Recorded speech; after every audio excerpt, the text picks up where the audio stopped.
The first time I saw her, I wasn't planning on fixing anyone's life. I was just walking home from another greasy day at the shop. My name's Daniel Hayes. I'm 34, and if you've ever met me, you'd probably say I smell like motor oil more than cologne. I own a little auto repair place on the corner of Maple and 7th. Nothing fancy. Just enough to keep food on the table for me and my little girl Emma. She's 7 now, full of questions, full of fire. Everything that keeps me going. Her mom died 3 years back in a wreck, and since then, it's just been us against the world. That afternoon, the sun was dipping low, painting the whole street gold when I heard it, that hollow choke of an engine trying to turn over but giving up halfway. Any mechanic knows that sound like a parent knows their kids cry. I looked up, and across the street was this black sedan hood, popped steam, curling out like frustration itself. A woman in a navy blue business suit was pacing phone pressed to her ear, voice tight and sharp, like she was trying not to lose it. But what stopped me wasn't her.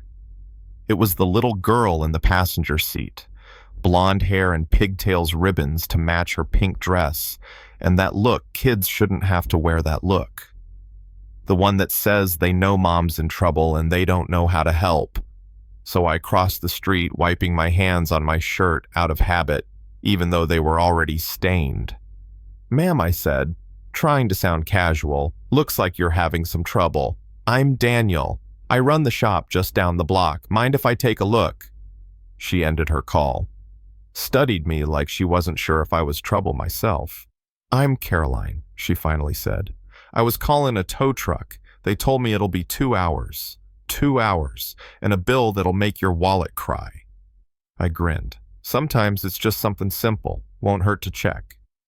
She hesitated, then sighed. "Please, I've got a meeting across town and I can't miss it." I leaned over the engine, and in about 30 seconds I had it. Loose battery cable child's play. "Good news," I told her, tightening it down with the little wrench I carry like a security blanket. "You're back in business." Her jaw dropped. "That's it? How much do I owe you?" I shook my head. "Call it nothing. 5-minute fix. I got a daughter too. I know how bad it gets when life breaks down on you." Before she could argue, the passenger window slid down and the little girl leaned out. "Thank you, Mr. Daniel," she said, her voice sweet but serious. "My name's Mia. That was really nice of you." I swear my heart cracked open right there. Kids don't fake gratitude, they just give it raw. "It's my pleasure, Mia," I said. "Pretty dress you got there." She beamed, then asked the question that knocked me sideways. "Do you have a little girl too?" "I do." I nodded. "Her name's Emma. She's 7, just like you." Caroline cranked the key. The engine purred like a cat. Relief poured off her face. "Daniel, I can't thank you enough. I insist on paying you." But before she could finish, Mia chirped. "Mommy, maybe we should have him and his daughter over for dinner. That's better than money." Caroline's cheeks flushed red, but to my surprise, she didn't shut her kid down. She looked at me, eyes softening. "It would be a proper thank you. How about Saturday?" I should have said no. I should have played it safe. But the truth. My heart was already saying yes before my brain caught up. That Saturday, Emma and I showed up at their house. Warm lights in the windows, smell of roast chicken drifting out. Caroline opened the door in a casual sweater instead of her power suit.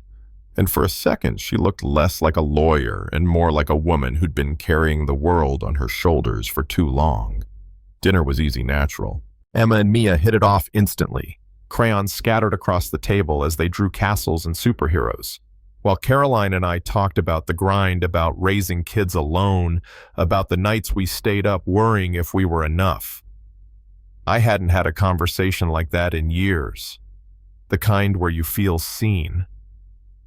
When it was almost time to leave, Mia slipped me one of her drawings.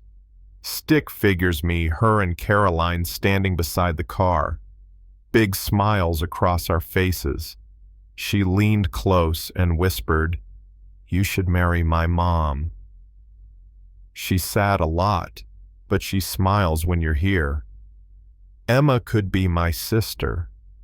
We could be a family. I froze, every word landing heavier than the last. I knelt down, looked her in the eye.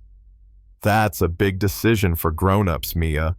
But I think your mom is wonderful, and I'm glad we're friends. She nodded solemnly, as if she'd expected me to dodge but wanted to plant the seed anyway. And plant it she did.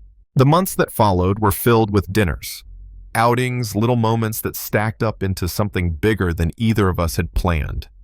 Emma and Mia became inseparable sleepovers, inside jokes, the kind of bond you can't force. Caroline and I. We found ourselves laughing more, leaning on each other in ways we hadn't dared with anyone else since our worlds had cracked apart. A year later, I knew what I had to do.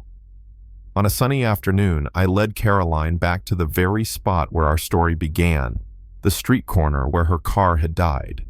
I knelt down by the bumper heart, pounding like a teenager's. Caroline, I said, voice shaking, a year ago, I thought I was just tightening a battery cable. Turns out, I was fixing my own heart. You and Mia, you're what Emma and I were missing. Will you marry me? She covered her mouth, tears spilling out before the word yes even made it past her lips. Emma and Mia squealed, hugging each other like it was Christmas morning. 6 months later, at our wedding, both girls walked down the aisle together as flower girls, ribbons bouncing in their hair, grins so bright they lit the church.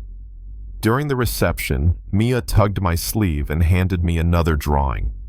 4 stick figures, this time holding hands under a giant red heart. Remember when I told you to marry Mommy? She asked, though now she called me Dad. I pulled her into a hug, choking back tears. Yeah, kiddo, I remember. And you were right. Now when I look back, I realize the most important repair I ever made wasn't under a hood, it was to a family, to my own heart, and to a future none of us saw coming.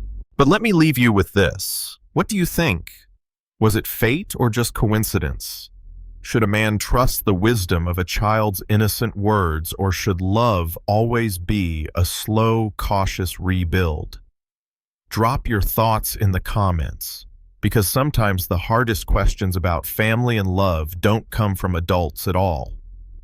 They come from the kids who see clearer than we do.